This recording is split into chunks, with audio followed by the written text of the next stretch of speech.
It was late afternoon at the Aurelia Club, a velvet-wrapped hush hanging over polished silverware, pressed linens, and the low murmur of Manhattan's elite. This was where secrets were traded under candlelight and fortunes were toasted with chilled wine, where every table came with power and every server walked like they knew not to listen too closely. Yet at table 6, where soft jazz filtered in from the marble atrium, sat a woman who couldn't hear a note of it.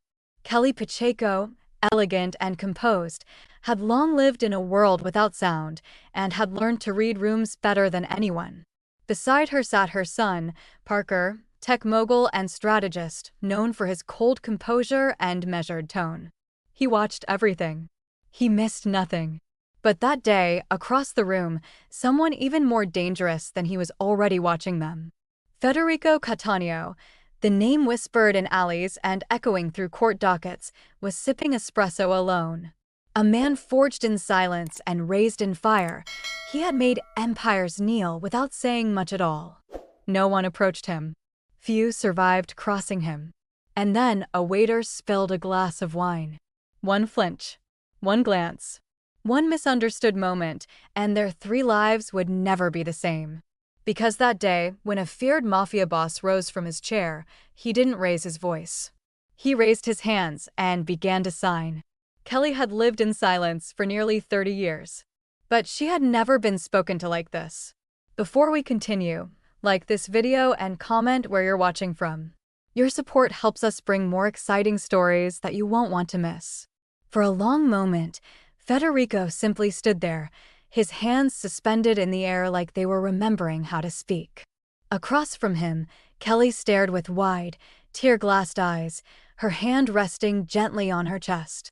Parker, who had instinctively risen to block what he thought was a threat, now stood frozen in place. The entire dining room had stilled, even the clatter of silverware had paused, like the air itself was holding its breath. Then, slowly, with a grace that only silence could teach, Kelly signed back. "Thank you. I'm fine." The atmosphere thawed in subtle ripples. A few heads turned away, realizing nothing explosive was happening after all, only something quietly extraordinary. Federico nodded once, almost imperceptibly, and turned to leave.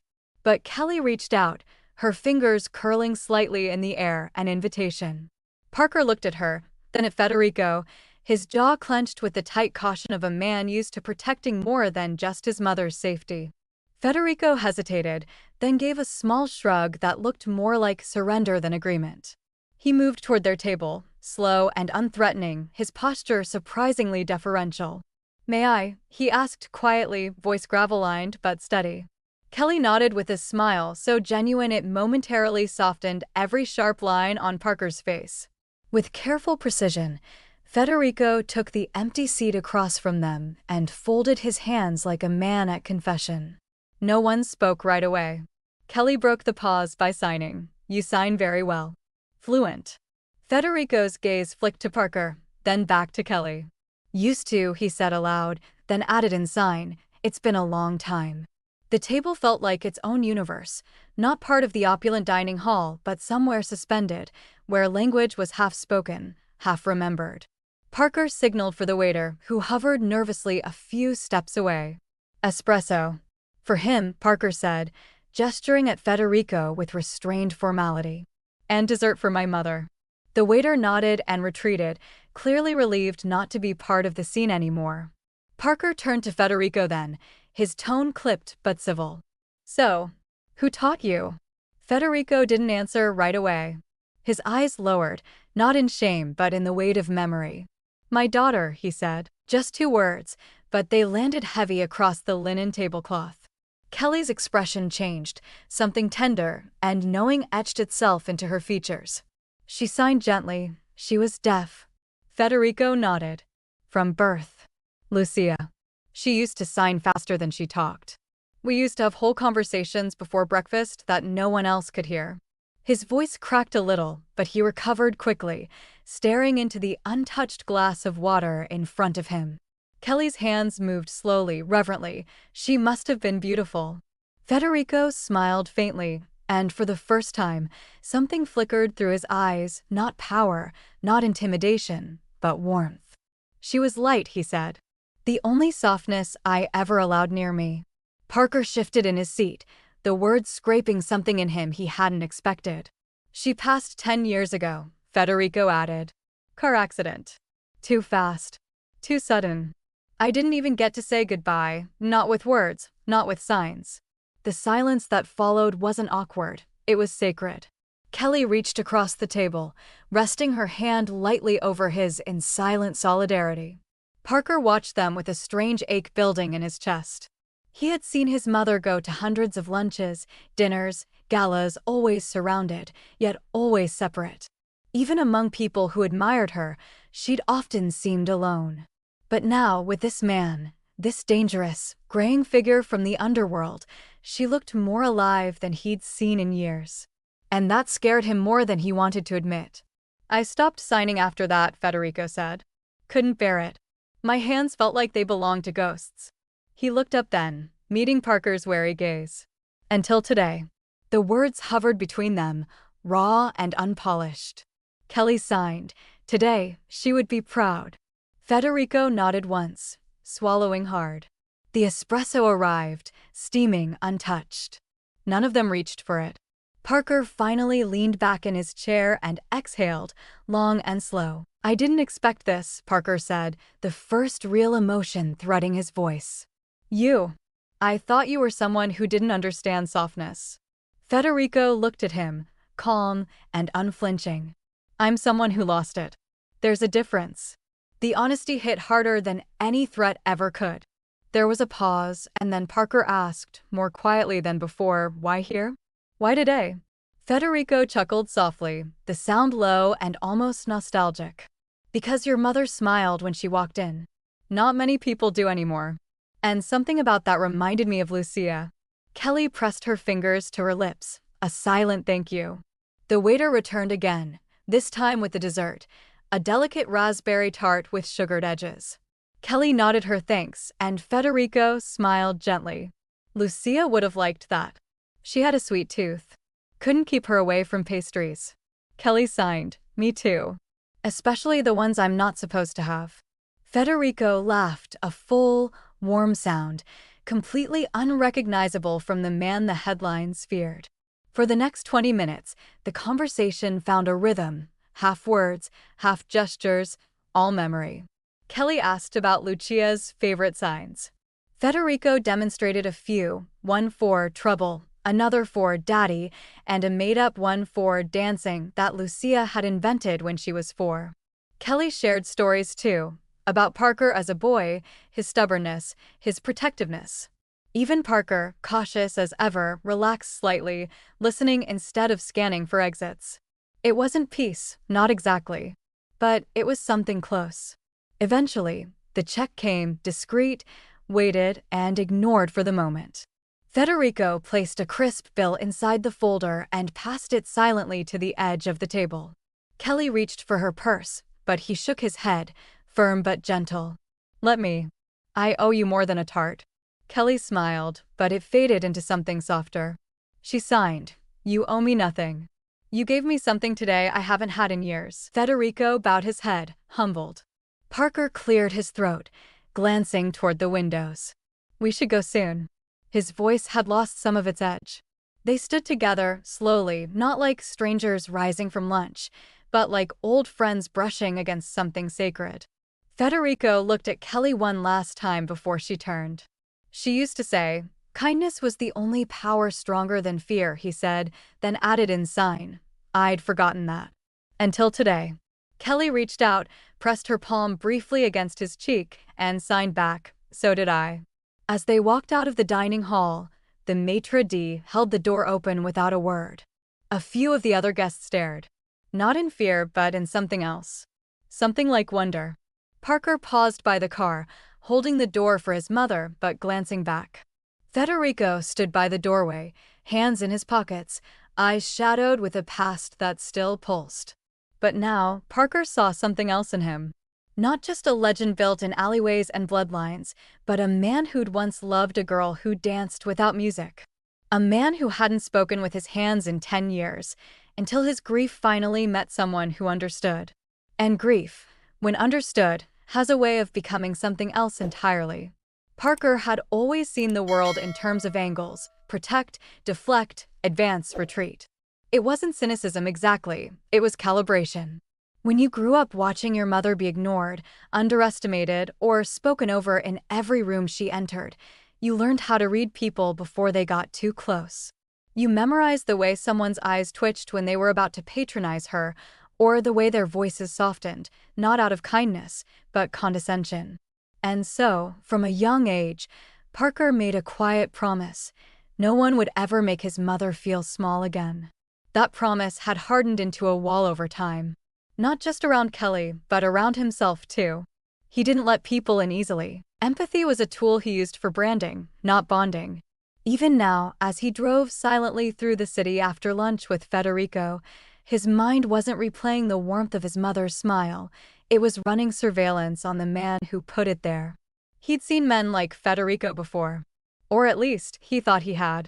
The city was full of wolves in cashmere, ruthless in boardrooms or back alleys. Some dressed in suits, some in silence.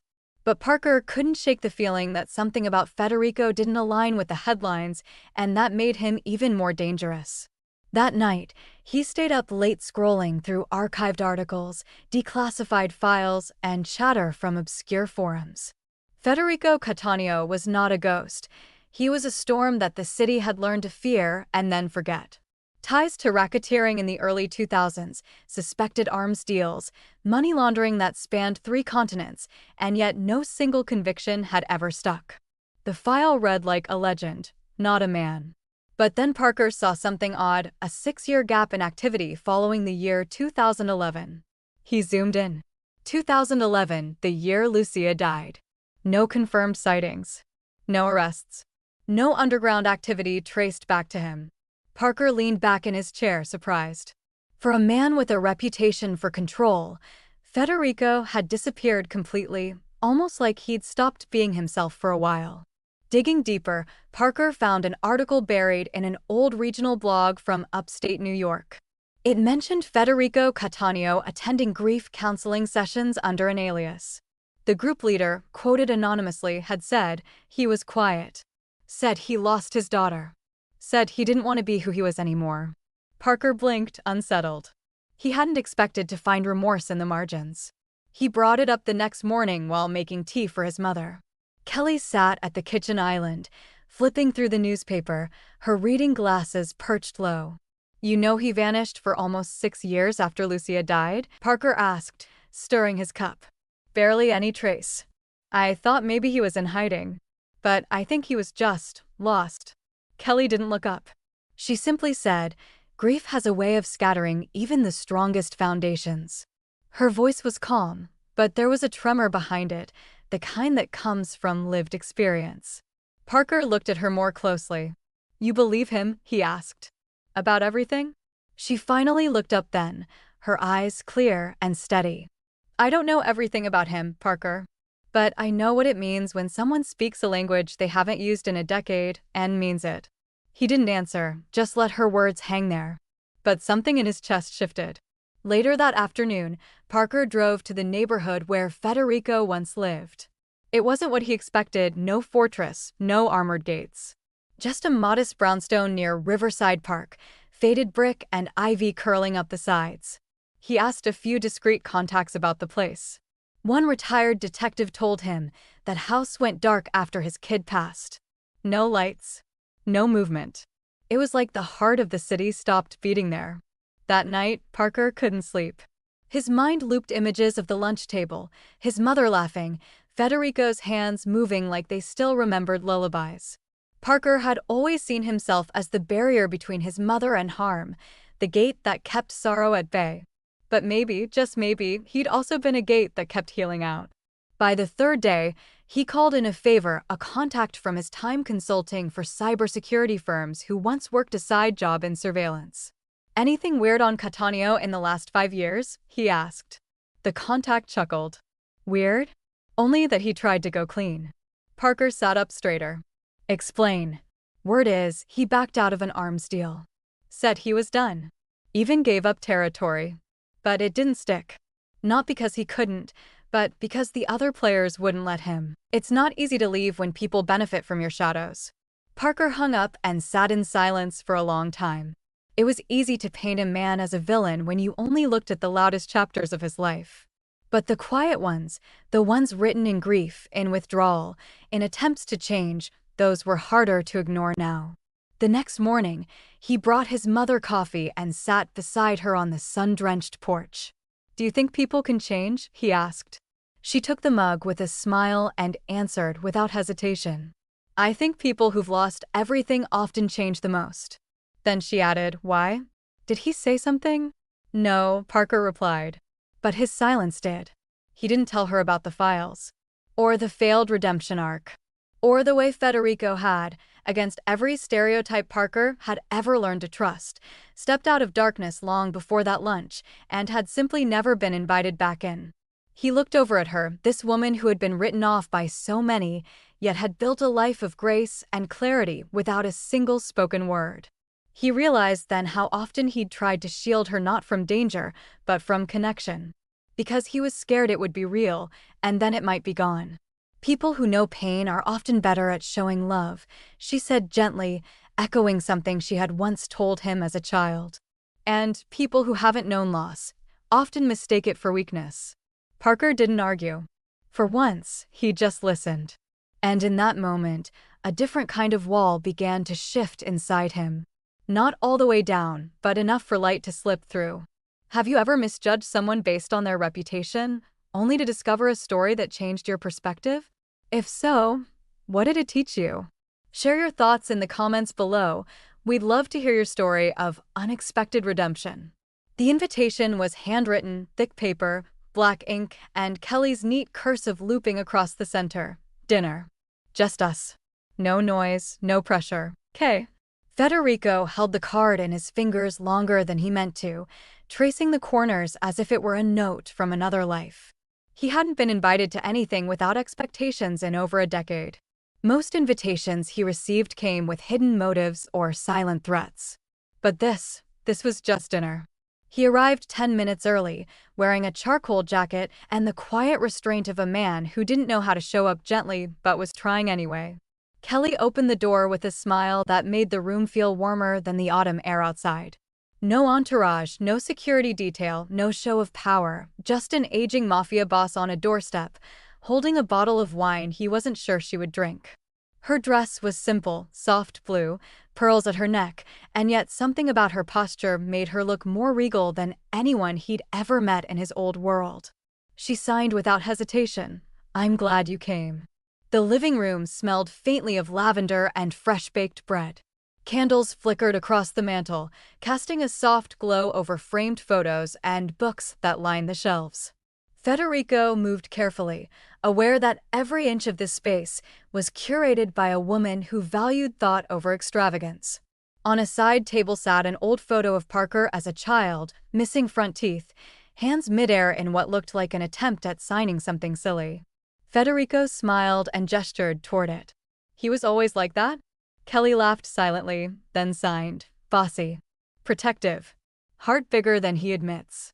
They sat down to eat, a roasted chicken, garlic potatoes, and steamed vegetables.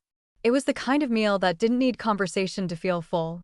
But tonight, silence wasn't a gap, it was the bridge between them. As they ate, Kelly gestured often, slowing her signs for him when he faltered. Federico's fingers weren't as fluid as they once were, but they remembered. Slowly, the rust fell away. Words became hands, and the hands began to open up places in him he'd locked years ago. After the plates were cleared and tea was steeping, Federico reached into his coat pocket and pulled out a small velvet pouch. He opened it carefully, revealing a simple silver locket. He passed it to her without speaking. Kelly turned it over gently in her palm. On the back was a name, Lucia, engraved in braille. Her thumb traced the dots, slow and reverent. She looked up at him with eyes that didn't need sound to speak volumes. "She's still with you," she signed, her fingers soft with understanding. Federico swallowed, his jaw tightening for a beat before he spoke. "I couldn't let go. So I kept this." She wore it every day. Kelly stood and walked to the fireplace. She ran her hand across the edge of the mantle, then turned back to him. "You didn't lose her," she signed. "You just stopped using the language she left behind." Federico let that sit in the air. No one had said it to him that way before. They moved to the couch, tea in hand. Outside, the wind rustled the trees like a whisper trying to be heard. Federico leaned back, eyes heavy with memory. "She used to call me her lion," he said, smiling faintly, "but said I roared too much and listened too little." Kelly laughed, her hand to her chest, and signed, "Children see more than we give them credit for." Federico nodded.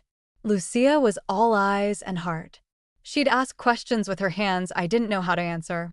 She made me gentler, even when the world didn't allow it. As the conversation deepened, the world outside their little sanctuary felt far away.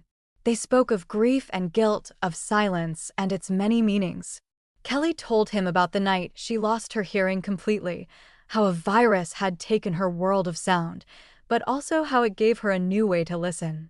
Federico told her about the day he buried Lucia, how no one at the funeral understood the single sign he made as they lowered the casket. "Still love." Kelly reached out and placed the locket back into his palm, curling his fingers around it. "She would want you to keep speaking, even if only with your hands." His throat tightened. It had been so long since anyone gave him permission to be more than what the city had made of him. But not all the city had forgotten who Federico Cattaneo once was. Across town, in a smoky bar with tinted windows and louder whispers, Kirk Barron leaned against a worn leather booth. He sipped whiskey as one of his younger men relayed the news. "He's having dinner with Parker Pacheco's mom." Alone. They looked comfortable. Kirk raised an eyebrow. "Comfortable?" The man nodded. "Like old friends. Or something else."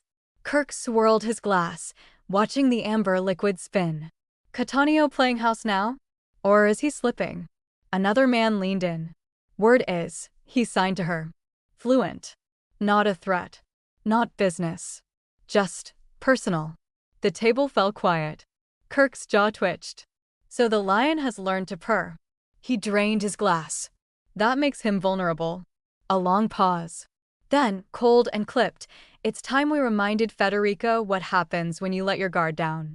Back at Kelly's home, she and Federico stood by the door, reluctant to end the night. "Thank you," he said quietly. "For the food. For the listening." She signed, "For the remembering." He hesitated, then added in sign, awkward but sincere, "For letting me speak again." Kelly touched his shoulder gently. "Your hands never forgot. Only your heart needed permission." Federico nodded, eyes wet but proud. As he stepped outside, the night air wrapped around him, cool but not unkind. For the first time in years, he didn't feel like a fugitive in his own story. But in the shadows, danger was already stirring. Because some men don't fear silence, they weaponize it. It was Federico's idea to invite her over, though he didn't say the words outright. He simply wrote on a small card Saturday, "If you're not busy, I'd like to show you something." He handed it to Kelly after their next lunch, no ceremony, no pressure, just a quiet offer. She accepted with a nod, sensing this wasn't just about hospitality. This was about trust. His apartment was nothing like she expected. No lavish displays of wealth, no marble statues or imported furniture, just wood, books, and the kind of stillness that comes from long solitude. The walls held old photographs in muted frames. In one corner stood a vintage record player. And on a side shelf by the window was a small, dusted box with Lucia carved faintly into the lid. Federico opened the door slowly, dressed not in suits or coats, but in a simple dark sweater and slacks. He looked less like a mafia boss and more like a man who'd just stepped out of sleep. "Welcome," he said softly. His voice had a rawness to it, like he'd cleared it too many times before opening the door. Kelly stepped in with quiet grace, taking in the space like one does a chapel. She signed, "This is beautiful." Federico smiled, motioning toward the sofa. "Tea?" he asked aloud, and she nodded. As he moved into the kitchen, she wandered to the window shelf and ran her fingers gently along the carved box. He noticed. "You can open it," he said over the soft whistle of the kettle. She'd like that. Kelly sat down and slowly lifted the lid. Inside were small notebooks, loose folded pages, photos clipped with wooden pins, and a small bracelet made of knotted string and alphabet beads. One notebook had a sticker that read, "T.O. Dad, private unless you're sad." Kelly let out a breath of a laugh and looked up. Federico, now holding 2 cups of tea, smiled faintly. She had rules. They sat together, side by side, as Kelly carefully opened the notebook. The handwriting was childish, inconsistent, part cursive, part print. But alongside it were signs drawn in stick figure motion, her own versions of what her fingers remembered. Federico leaned in, pointing. "This one," he said. She made it up. Said it meant almost brave. Kelly nodded, her eyes scanning slowly. There were letters written in full sign, illustrations of hands doing the work of the heart. One note read, "Dear Dad, I know you're scary to bad people. But not to me. To me, you're like a lighthouse." Another said, "Don't forget lunch today. And don't forget to smile. Monsters can love too." The words hit hard, unexpected. Kelly pressed her fingers to her lips, then signed. She wrote that. Federico nodded, quieter than before. "She left it in my coat pocket. I found it after a very bad day. Sat on the floor of my office and cried for the first time in years." Kelly's eyes softened. The locket, the lunch, the lost years, it all pointed back to this little girl who had loved a lion like he was her teddy bear. Kelly turned the page and saw a photo paper-clipped to the next entry. It was Lucia, 7 or 8, beaming, her hands mid-sign. Federico's arm was around her, smiling in the way he never did in public. "We used to dance in the kitchen," he said. "No music. Just signs." She'd move her hands like they were wings. They read through more letters together, notes about favorite foods, silly drawings of Federico as a bear in a suit, and one labeled, "In case you're lonely." Inside was a drawing of a small heart inside a larger one. No words. Just that image. Federico closed his eyes for a moment. She knew how empty silence could be, and she fought it with her own. Kelly rested her hand lightly on his forearm. "She taught you how to be soft.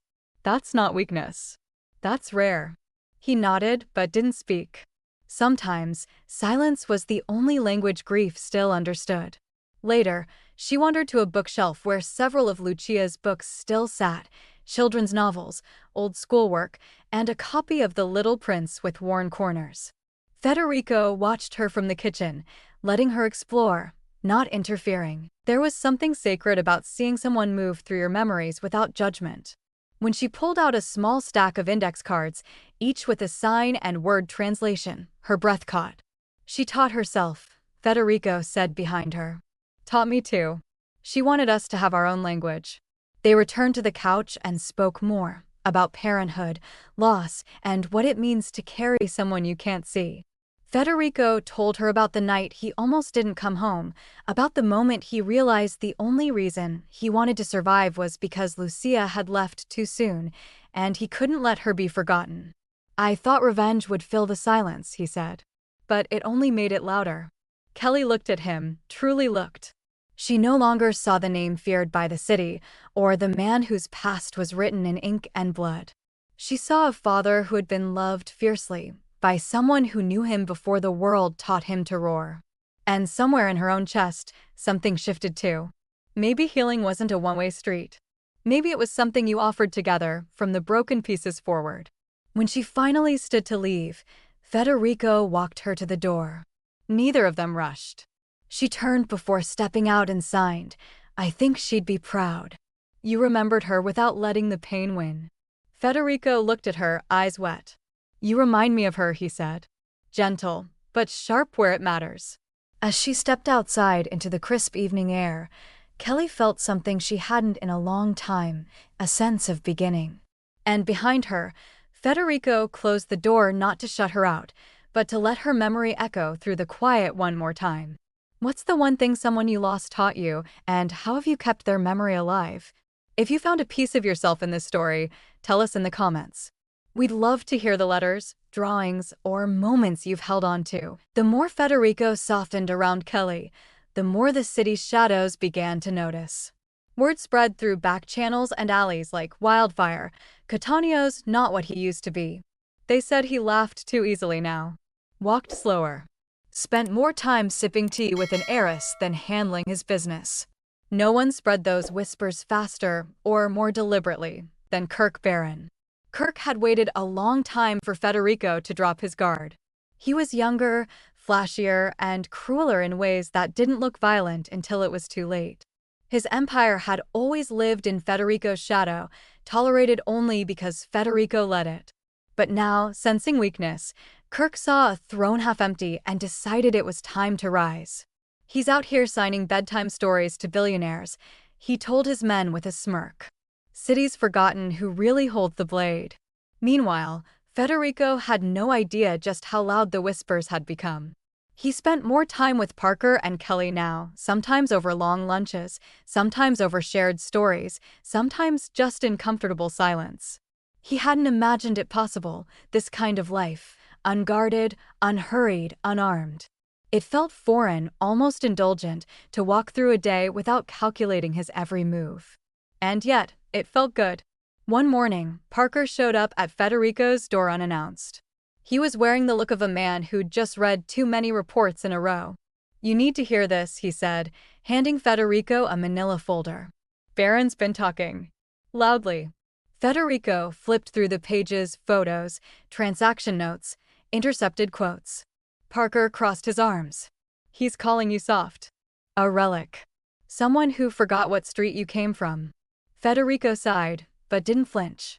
"Let them talk," he said, closing the file. "They don't know what loss feels like." Parker frowned. "That's not going to stop them from testing you. This isn't just rumor. It's preparation." Federico nodded slowly, then signed. "You protect what you build, or you lose it." Later that evening, Kelly and Federico sat on her porch, the city lights flickering like distant fireflies. She poured them both a cup of tea and asked, "Is it true?" He didn't ask what she meant. He simply said, "Yes. They think I'm fading." Kelly stirred her tea quietly, then signed, "And are you?" Federico looked up. "I'm tired, Kelly." "That's different." She watched him carefully, searching for something in his face. "Do you want out?" she asked. His silence said more than any yes. "I don't know how to leave something I built in blood," he finally whispered. Kelly leaned closer. "Then maybe start building something else. In memory. Not fear." Her words stayed with him long after she went to bed. He thought of Lucia, of her tiny fingers tapping out signs across the breakfast table, of her giggles when she invented new signs for silly things, of the note he kept folded in his wallet that read, "Monsters can love too." He had tried to be both. But maybe it was time to choose. Across town, Kirk was already moving. He met with old allies Federico hadn't seen in years, smugglers, brokers, and men too young to remember the wars that gave Federico his crown. "Cattaneo's forgotten how to bite," he said over cigars. "I'll remind him. One deal. One slip. Then he's out for good." His plan was simple: bait Federico with one final negotiation, a handshake poisoned with leverage. Federico got the message a week later. A courier handed him a black envelope with no return address. Inside, a folded card that read, "One last sit down. Let's make it clean. Kirk." Federico sat with it for a long time before saying anything. Then, with careful hands, he signed, "Tell Parker I'll need him there." When Parker arrived, Federico handed him the card. "You're not going alone," Parker said immediately. Federico raised a brow. "I wasn't planning to." Parker looked at him, eyes searching. "You know it's a trap, right?" Federico nodded. "Of course it is, but sometimes you walk into the fire to show you're not afraid of it." Kelly didn't hear about the meeting until later that night. Parker told her gently, watching her face as he did. She closed her eyes briefly, then signed. "He can't win by playing their game." "He knows that," Parker replied. "But he also knows silence doesn't protect territory." She touched her lips, then her heart. "Then I hope he remembers who he's doing it for." The meeting was set in an abandoned winery on the edge of the city. Neutral ground, or so Kirk claimed. Federico arrived first, dressed like the man he used to be, black suit, gloves, quiet fury behind calm eyes. Parker stood beside him, scanning the building with careful eyes. Kirk entered with two men, grinning like someone already counting his winnings. They sat across from each other, no weapons, no raised voices. Kirk wasted no time. Let's make this simple. You fade out. I absorb your contracts. Your people switch sides. You walk away with your reputation intact. Federico listened without blinking. And if I say no? Kirk leaned in, smile gone. Then I take it all anyway. Piece by piece. Starting with your piece. Parker tensed, but Federico raised a hand. He turned to Kirk and said calmly, "You want my crown? Fine. But you won't wear it with my blood on your hands." Kirk laughed. "You think I care about symbolism?" Federico smiled. "No. But my people do." He slid a document across the table. It was a list, names, territories, accounts, all to be dissolved upon his exit. "I'm stepping down. Not surrendering. There's a difference." Kirk stared at it, confused. "You're walking." Federico nodded. "I'm building something new. Something that doesn't need fear to survive." Kirk didn't understand it. But he accepted the paper anyway, greed hiding his confusion. Parker watched it all unfold with silent awe. Federico had come armed not with guns, but clarity. And clarity was far harder to kill. That night, as they drove back through the city, Parker turned to him. "You really meant it," he said. Federico nodded, eyes ahead. "I did." Parker was quiet a long time. "Then maybe you're not who I thought you were." Federico didn't respond. He didn't need to. The warehouse at the edge of the river was quiet, but not peaceful. Empty crates lined the walls like silent witnesses, and the air smelled faintly of old smoke and colder intentions. Federico stood near the center, hands folded behind his back, dressed once again in the uniform of his past, dark wool, polished shoes, the image of control. He didn't pace. He simply waited. Beside him, Parker scanned every corner, his body tight with calculation. He hadn't wanted Federico to come alone. "You know it's a setup," he'd said the night before. Federico had only replied, "That's why I'm bringing you." Kelly hadn't been told. Federico refused. "She's had enough of blood and threats," he said quietly. "Let her keep the quiet." The door creaked open, slow and theatrical. Kirk Barron entered like he always did, with swagger just slightly louder than his confidence.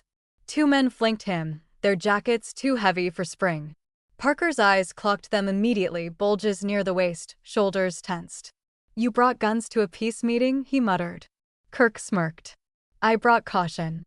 Federico didn't move. Caution is fear in a sharper suit. He stepped forward. "Let's get this done." The tension was immediate, pressing. Words were said, most of them theater, truce, transition, no bad blood. But every syllable floated on a current of threat. Parker stood silently beside Federico, watching, listening, but also reading. His eyes never left Federico's hands. Because Federico had warned him in the car, "If I start signing, don't react. Just watch." Now, mid-sentence, as Kirk boasted about territory and legacy, Federico's right hand moved, subtly, purposefully. At first, it looked like a stretch, a casual shift. But to Parker, who had learned enough sign to understand basic phrases, it meant something else entirely. Federico's fingers brushed his wrist twice, then slid across the palm. "Danger. Now." Left. Parker blinked once. Slowly. He kept his breathing even, his posture still. If Federico was right, someone in Kirk's crew was about to make a move, and it wouldn't come from the front. Parker shifted slightly, pretending to check his watch. In doing so, his hand moved toward his side, the concealed transmitter clipped beneath his belt. Federico, meanwhile, kept talking. "I came to give you something, Kirk. Not a war. Not a name. A choice." He gestured toward the folder on the crate between them. "Take it. You win. I walk. But walk the right way." Kirk snorted and stepped forward. But Parker saw it, the brief flick of a hand from Kirk's left man, the twitch of his coat. Time slowed. Parker didn't hesitate. His foot swept out, knocking the crate behind him into the path of the approaching shooter. At the same time, he shouted, "Gun," and tackled Federico to the ground. Shots cracked through the air 2, maybe 3, before silence snapped everything still. Federico rolled to his knees, breathing hard, but untouched. One of Kirk's men lay bleeding near the doorway, the other frozen, weapon dropped, eyes wide. Kirk stood, stunned, furious. "What the hell was that?" he barked. Federico rose slowly, dusting off his jacket. "You were never here for peace," he said calmly. "You were here to remind me I wasn't safe." Kirk's face twisted. "You think you're clever?" Federico didn't answer. He simply signed, "You lost." The message wasn't just for Parker. It was for Kirk, though the man couldn't understand it. Parker stepped forward, jaw clenched. "Your play failed. Get out." Kirk opened his mouth, but something in Parker's voice stopped him cold. This wasn't the nervous son of a billionaire anymore. This was a man who had seen darkness and decided not to blink. The tension cracked like glass.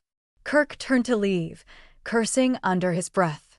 His men followed, one limping, the other rattled. No shots returned. No parting threats.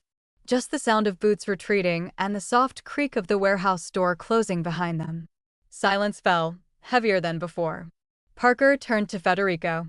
"You knew," he said. "Not for sure," Federico replied. "But grief teaches you to watch the quietest corners." He sank onto one of the crates, exhaling. "I'm getting too old for dramatics." Parker laughed once, short and dry. "You choreographed that like a stage play." Federico smiled faintly.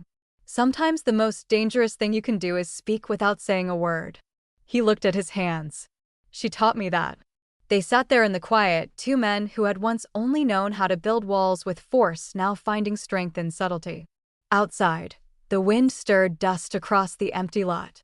Inside, something had shifted, not just between Federico and Parker, but in the story they were now writing together. This wasn't about empires anymore. It was about what comes after war. The story broke 3 days after the standoff, first in whispers, then in headlines. "Feared crime boss thwarts ambush using sign language, read one." "The silent message that saved a life, read another." The footage wasn't leaked, but the story spread anyway, through witnesses, low-level staffers, and one anonymous tipster who described the moment as a symphony of silence with the power of a storm. Overnight, Federico Cattaneo became less of a myth and more of a mystery. At first, the public didn't know how to process it. This was a man they'd only seen in mugshots and grainy surveillance footage. A name spoken in courtrooms, not coffee shops. But the details were impossible to ignore. How he had used a hidden message, not a hidden weapon. How he'd warned his companion with nothing more than the flick of a wrist. How he had outsmarted an ambush by choosing the quietest form of communication, and in doing so, protected someone else's life, not his own. Kelly watched the media swirl from a calm distance. She didn't speak to reporters at first. She didn't need to, her silence had always said enough. But when a journalist with real sincerity asked her for a statement outside her building, she paused, then smiled and signed slowly. The woman didn't understand, but she filmed it anyway. Later, Kelly translated the words for the publication. "There are men who lead armies. And then there are those who learn to speak in silence. One is feared. The other, remembered." The quote ran beside a photo of Federico sitting with Lucia's locket in his hand, the city skyline behind him. Parker read the article over breakfast, his expression unreadable for a while. He sat in the same seat he had as a child, the same one where he'd learned to read lips before he knew how to tie his shoes. The irony wasn't lost on him that the man he'd once feared had spoken more clearly to his mother in one afternoon than most had in a lifetime. And now the world saw it too. He closed the newspaper and looked across the room at Kelly, who was sipping her tea like nothing had changed. But everything had. Parker stood slowly and crossed the room. "I want to do something," he said. Kelly raised a brow. He continued, in her name. "For Lucia. Something that helps others hear through their hands."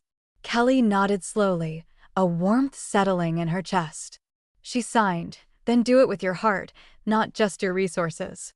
And he did. By the end of the month, Parker had established the Lucia Foundation for Inclusive Communication, a nonprofit that would offer free sign language classes in schools and fund interpreter programs in hospitals and public spaces. He used his company's tech to build tools that would make signing more accessible: wearable devices, augmented reality lessons, AI-powered interpreters. But none of that mattered more than the message it sent.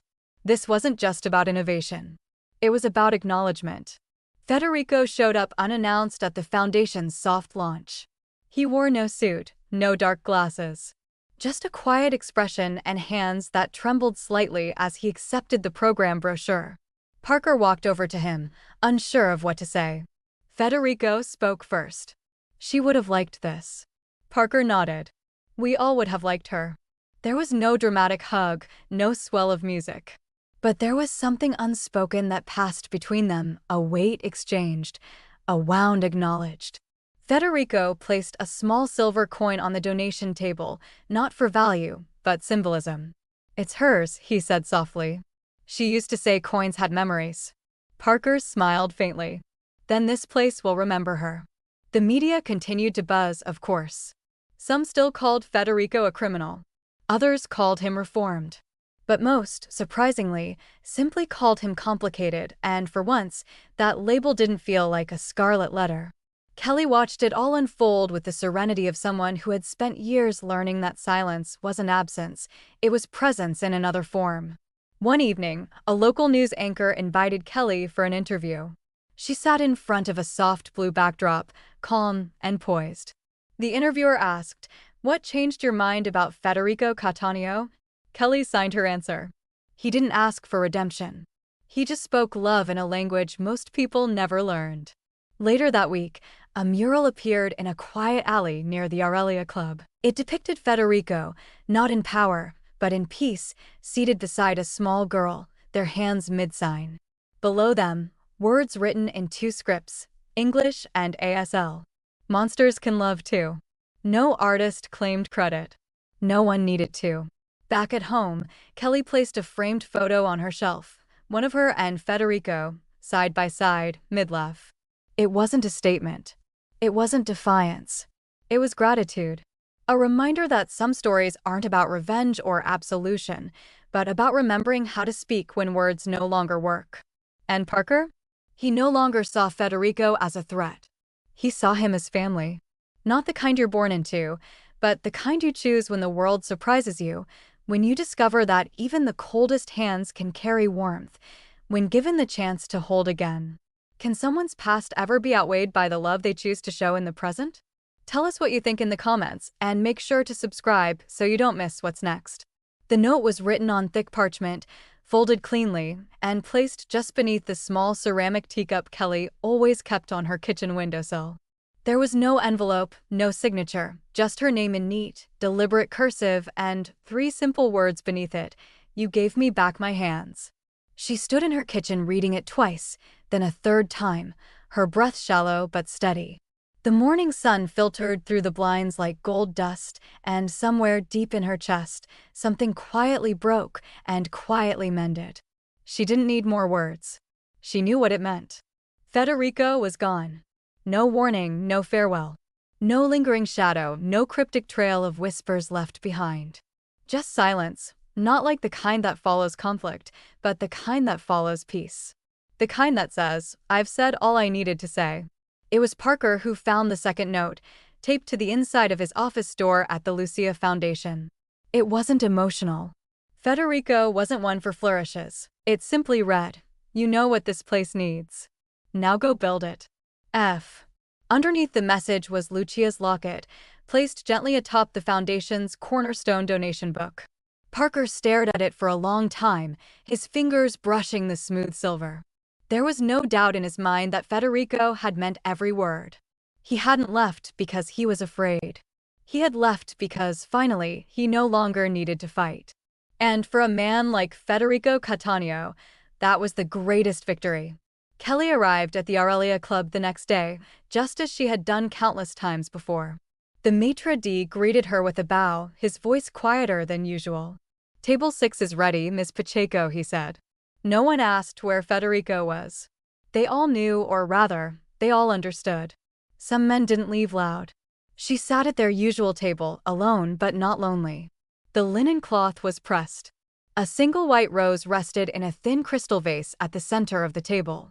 She reached into her purse and pulled out the note again, smoothing the creases. Her eyes misted, but she didn't cry. Not really. Some goodbyes are meant to be quiet. As she sipped her tea, memories stirred around her, Federico teaching her a forgotten sign, the warmth in his voice as he spoke about Lucia, the way his hands had hesitated before remembering how to speak. He had once been the city's sharpest shadow. Now he had become something rarer, a man who chose peace over legacy. She signed softly into the air, not for anyone to see, but as a prayer. "Thank you." The staff passed by gently, some offering small nods, others pausing just long enough to place a hand over their heart. Where once there had been fear when Federico entered, now there was something quieter, respect. A barista who had once fumbled his tray in front of him whispered, "He tipped big." Always did. A hostess remembered how he had once held the door open for a woman in a wheelchair, nodding silently as she thanked him. Bit by bit, the legend had been rewritten, not erased, but softened. Not forgotten, but reframed. Back at home that evening, Kelly placed the note beside the locket on her mantle. She didn't tell Parker when the tears came. She didn't need to. When he stopped by that night to bring her dinner, he saw the photo of Lucia beside the folded note and said nothing. Instead, he just sat beside her, both of them watching the fire. "I think he finally found her," Parker said after a long silence. Kelly looked at him, surprised. "Found who?" "Lucia." Kelly nodded slowly, her throat tight. And maybe in doing that, he found himself too. Federico hadn't left a forwarding address. Only a rumor, passed quietly between two dock workers, that he'd been seen boarding a ship bound for Palermo. No fanfare. No guards. Just a man with a weathered coat and a worn leather journal, watching the sea like it had answers. The city didn't need more from him. It had already gotten what mattered. Weeks passed, and the Lucia Foundation flourished. A plaque was mounted near the front entrance, etched in brushed gold, in memory of those who taught us to speak without sound, and those who listened. Below it, in smaller letters, it read, "Founded by Parker Pacheco, guided by the legacy of Federico Cattaneo." Visitors often asked who Federico was. Some said he'd been a benefactor. Others said he was a myth. A few staffers knew the full truth and chose not to share it, because some names didn't need to be explained to be honored. At Aurelia, Table 6 was never officially retired. But staff made a quiet habit of leaving it empty unless Kelly reserved it. Not out of fear. Out of reverence. A small plaque was eventually placed there, too, not by request, but by instinct. It read, "Reserved for those who spoke in silence and meant every word." One afternoon, months later, Kelly received a package without a return label. Inside was a simple black and white photo, Federico standing on a small Sicilian street, holding a cup of coffee, surrounded by children laughing inside. He looked at peace. Underneath the photo, written in uneven scrawl, was a line, "She would have loved this place." Kelly framed the photo and placed it near the locket. And though she never said it aloud, she whispered it once in the quiet, the words only her heart could hear, "So do I." The morning of the launch was clear, with a breeze that carried the scent of blossoms and something else, something like beginning. The Lucia Foundation for Inclusive Communication had officially opened its doors, its marble exterior gleaming under the sun, its glass doors etched with hand signs that spelled out voice in every silence. Inside, volunteers prepared programs, interpreters adjusted headsets, and children in the front rows practiced the alphabet with nervous excitement. But out on the lawn, the moment belonged to Kelly and Parker. One with a ribbon in hand, the other with words in his heart. Kelly stood by the podium, her smile calm but full, the same way she had smiled the day she first saw Federico sign across the linen table at Aurelia. Her hand trembled only slightly as she held the ceremonial scissors, and when the ribbon fell, applause broke out, but it was never loud. Not because the moment wasn't worthy of sound, but because reverence sometimes speaks softer than celebration. Cameras flashed. Reporters took notes. And somewhere in the back, a little girl signed love to her father, who signed it back with tears in his eyes. Parker stepped to the microphone, straightening his jacket. He didn't prepare a speech, not on paper. His words came from a place far deeper. When my mother lost her hearing, the world didn't get quieter. It just spoke in ways I didn't understand. He glanced at her, smiled. She taught me that communication isn't about volume. It's about intention, and that sometimes the loudest love is the kind that never needs to be spoken at all. He paused, then continued, voice steady. Today we open this foundation not in memory of tragedy, but in celebration of connection. We name it after a girl whose story very few knew, Lucia, but whose legacy now lives in every sign, every shared glance, every hand that dares to speak. Behind him, a large screen displayed photos, Lucia dancing in mid-sign, a child's drawing of a lion and a lighthouse, and a still shot of Federico, standing quietly at a window. Parker added, "This place is for her. And for every parent who's learned to listen differently. For every child who doesn't hear the world, but feels it all the same." The applause that followed was not thunderous, but it was whole. It rippled like soft waves across the crowd, deep, respectful, warm. Kelly touched her chest and signed "thank you" to the audience. She then walked off stage and toward the small glass case near the building's entrance, where Lucia's locket now rested beneath soft lighting. Beneath it was a plaque, "For the one who taught us that silence can carry love and monsters can be gentle." Later that day, Kelly returned to the Aurelia Club, the place where it had all started. The maitre d' met her at the entrance and, without a word, gestured toward table 6. No one had touched it. It remained preserved in time, cream linen pressed, white rose in the center, a small folded napkin beside the plate as if waiting for a man who would never return. Kelly approached slowly, a small velvet pouch in hand. She knelt slightly and placed the pouch on the table. Inside was a polished plaque no wider than a bread plate, no taller than a folded letter. With gentle fingers, she removed it and set it upright in the center of the table. The gold lettering glinted in the soft chandelier light. "Here, a man once spoke without words, and in doing so, reminded us all what love can resurrect." Kelly took a deep breath. Then, from her purse, she drew a single white rose, fresh, wrapped in a silk ribbon, and laid it gently beside the plaque. No one spoke. No one needed to. Some acts are not for the world to witness, but for the heart to remember. Across the ocean, in a quiet hill town in Sicily, a man sat alone at a wooden table. The home was small, sun-washed walls, terracotta roof, vines growing thick along the stone courtyard. Federico sat with a mug of coffee between his hands, a laptop open before him, live stream playing on the screen. He watched the ceremony unfold, the ribbon, the speech, the photo of Lucia, the plaque at the table where everything changed. His fingers, now older, still remembered how to move. And as Kelly placed the rose down, Federico lifted his hands and signed softly into the still room, "Thank you." He didn't speak. He didn't cry. He just sat in silence, the way men do when they know their story is no longer about them, but about the ones they've left it for.